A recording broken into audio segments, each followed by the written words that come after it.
नमस्कार। म नेपालको प्रधानमन्त्री पुष्पकमल दाहाल प्रचण्डको आज भारतमा एउटा छलफल गर्न आइरहेको छु।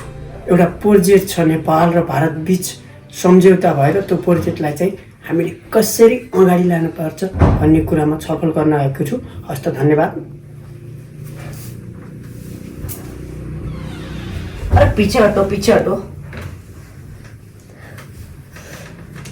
मेरे प्यारे भाइयों और बहनों, मैं नरेंद्र मोदी तुम्हारा प्रधानमंत्री भारत का। आज हम नेपाल के प्रधानमंत्री प्रचंड से प्रधानमंत्री भारत का। आज हम नेपाल के प्रधानमंत्री प्रचंड से बात करने जा रहे हैं। ये कुछ अपना देश के बारे में कुछ उपलब्ध डेवलप करने के लिए हमसे डिस्कस करने आए हैं। आज चलो बात करते हैं आज प्रचंड जी से। प्रचंड जी कैसे हैं आप? ठीक है ना? हम दोनों तो अच्छे दोस्त हैं। टोपी एक बार बदल लिया जाए तो अच्छा है। आप ये पहन लीजिए और मुझे दे दीजिए।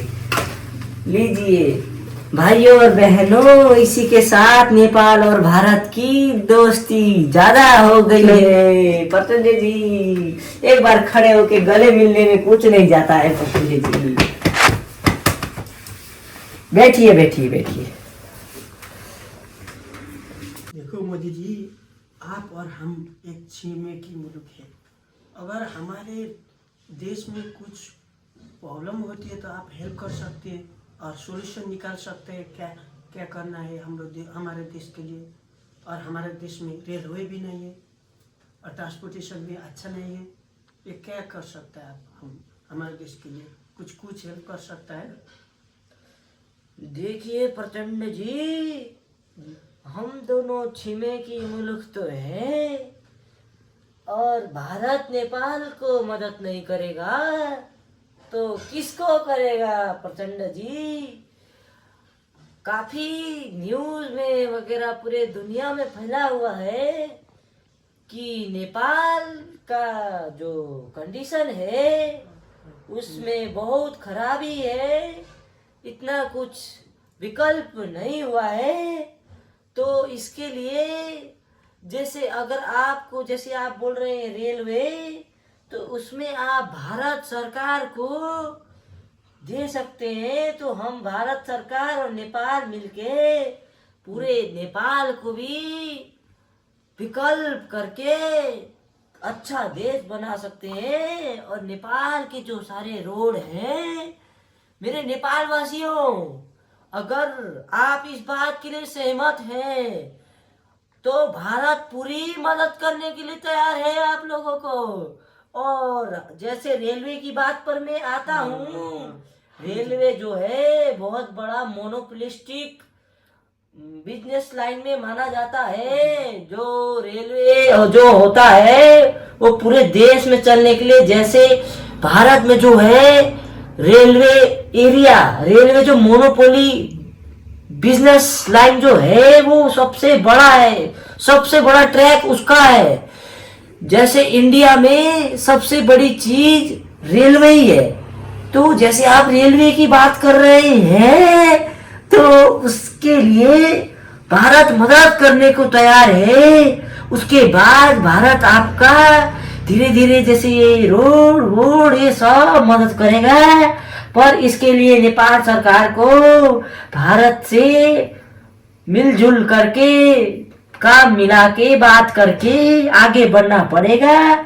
और दोनों देश सहमत होने के बाद नेपाल के जो भी स्टेट एमएलए सब जो है सब मिलके करेंगे तो इस चीज पे बात बन सकती है।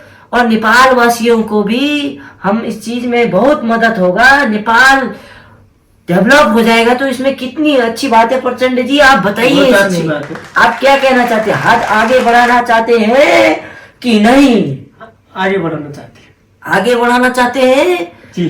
तो ये मैं अपने पार्लियामेंट में पूरे भारत में ये अनाउंस करता हूँ कि नेपाल और भारत दोनों मिलके नेपाल की भी थोड़ी मदद करी जाए। और नेपाल में जो इतनी थोड़ी बहुत ज्यादा प्रॉब्लम है उन सबको सुधारा जाए।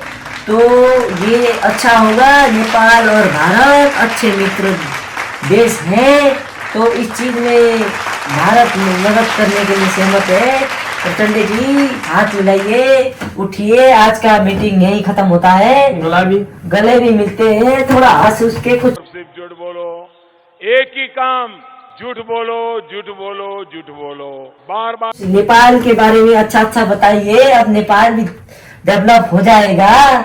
नेपाली में बात करता हूँ, ठीक है। हाँ, नेपाली में कीजिए, नेपाल वासियों को नेपाली में कीजिए। आजको हाम्रो छलफल चाहिँ एकदमै निर्णायक छलफल भएको छ। यो छलफलले चाहिँ हामीलाई कस्तो भन्ने गराएको छ भने हाम्रो देशलाई चाहिँ कसरी विकासपूर्व अगाडि लाने, रेलवेलाई चाहिँ हामीले कसरी व्यवस्थित गर्ने, जस्तै जनकपुर जयनगर रेलवे छ त्यसलाई चाहिँ हामीले कसरी अगाडि बढाउने भन्ने बारेमा पनि मोदीजीसँग मेरो छलफल भइसकेको छ। यो बाहेक अरू धेरै कुरा पनि छलफल भइसकेको छ। बाटोको कन्डिसनको बारेमा पनि हामीले छलफल गरिसकेका छौँ। अझै पनि हाम्रो छलफल बाँकी नै छ। केही दिनपछि हामी फेरि अर्को छलफल लिएर आउनेछौँ। हस्त धन्यवाद।